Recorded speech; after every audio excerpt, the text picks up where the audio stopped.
हमले की नोयत क्या हो सकती है? लाइन ऑफ कंट्रोल से कोई पेशरफ्त होगी या फिर किसी और नोयत का हमला हो सकता है? दुश्मन कहीं भी हो, हाँक दिया जाएगा।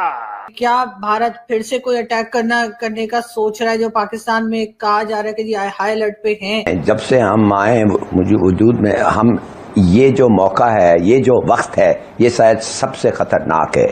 एक तरफ हिंदुस्तान और मोदी कह रहा है कि हमें वो गोली खिलाएगा, दूसरे तरफ 2 दफे इजराइल और इंडिया ने प्लान किया है कि पाकिस्तान की न्यूक्लियर फैसिलिटीज को बॉम्ब करें। आई डोंट गेट इट कि इनके दिमाग में क्या चलता है। ये मुझे लगता है दुनिया से पता नहीं कहीं और ही रहते हैं ना पाकिस्तानी लोग जो हैं। नरेंद्र मोदी जी, अमित शाह जी और राजनाथ सिंह जी ने एक ही जबान में बोला है कि हाफिज सईद और आजम मसूद, मैं उसमें ऐड करूंगा दाऊद इब्राहिम भी।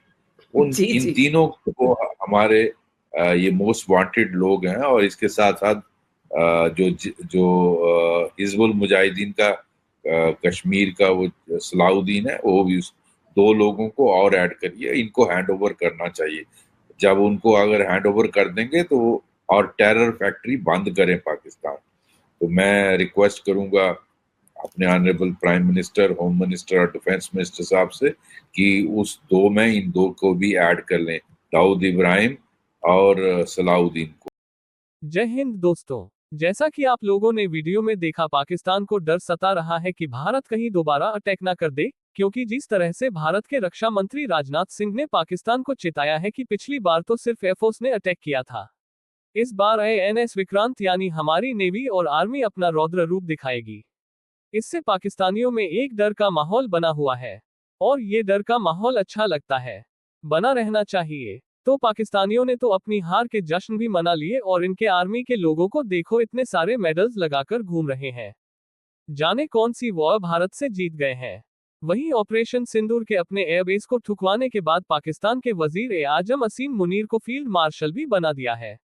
लेकिन पाकिस्तानियों का कहना है कि हमने भारत को सीज फायर के लिए मजबूर किया, और वहीं पाकिस्तानी यह भी कहते हैं कि हम भारत को दोबारा करारा जवाब देंगे, भारत को फिर से घुटनों पर लाएंगे, यह पाकिस्तानियों का कहना है। दोस्तों, आप इस बारे में क्या सोचते हैं? अपने विचार जरूर कमेंट कीजिए। चैनल पर नए हैं तो चैनल को सब्सक्राइब करना मत भूलिए। और टेरर फैक्ट्रीज पाकिस्तान बंद करे, टेररिज्म बंद करे। पाकिस्तान एक वॉर हारा, मतलब आपने 5 राफेल गिराए, 4 गिराए, 6 आपने बोले थे, 3 बाद में कहीं आपकी तरफ से स्टेटमेंट आया, आपने गिराए और उसके बाद आपके 9 एयरबेस टूटे, उसके बाद भी आप बोल रहे हो कि हम जीते। तो यार ये विक्ट्री तो ऐसी विक्ट्री भगवान हर हफ्ते दे इंडिया को। कोई जंग वॉर हारे ही नहीं इंडिया से, वो सारी ही जीते हैं अब बकौल उनके, राइट। दूसरी बात, ये जो गाने गा रहे हैं कि हमने इतने प्लेन गिरा दिए, उतने प्लेन गिरा दिए, कर दिए। देखिए, जब वॉर्स होती हैं तो आपको क्या लगता है कि जो पार्टी जीत भी रही होती है, क्या उनका नुकसान नहीं होता क्या? और हाँ, अगर आई नो इंडिया कहता नहीं है और करना भी नहीं चाहता क्योंकि they don't want to interfere in their affairs, मगर I think they should help them. मैं तो ये कहती हूँ कि they should help Balochistan and जिस तरह से भी, क्योंकि आपको पता है पाकिस्तान तो करवाता रहता है ना आपके मुल्क में, हर वक्त कुछ ना कुछ करता रहता है, राइट। आपकी जो खालिस्तान की जो लोग हैं उनको कौन यहाँ सपोर्ट कर रहा होता है? सारे पाकिस्तानी बैठे होते हैं, सारे पाकिस्तानी लेके बैठे हैं, उनको तो ट्रक की बत्ती के पीछे लगाया हुआ है कि भाई आपको 72 हूर्स मिलेंगी।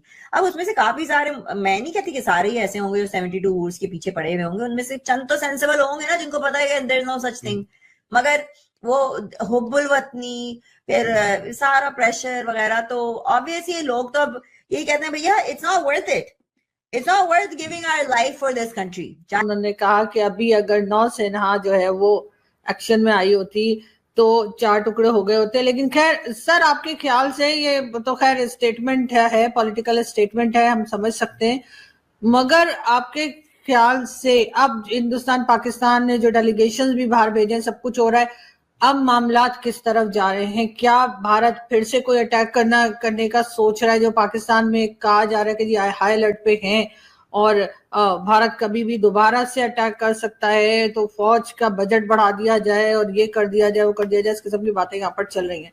लेकिन आपके यहाँ क्या बात हो रही है? क्या ये तमाम मामला जो है वो कुछ टाइम के लिए कि ये रुक गए, या आपको लगता है कि फिर कोई अटैक हो सकता है? देखिए, कुछ कंसेप्चुअल अंडरस्टैंडिंग रखें तो ना, ये जो आपके यहाँ पे जो एक है कि मुसलमान डर जाता है छोटी छोटी बात पे, क्योंकि वो कंसेप्चुअल क्लैरिटी नहीं रखता, तो उस वजह से परेशानियां आती हैं।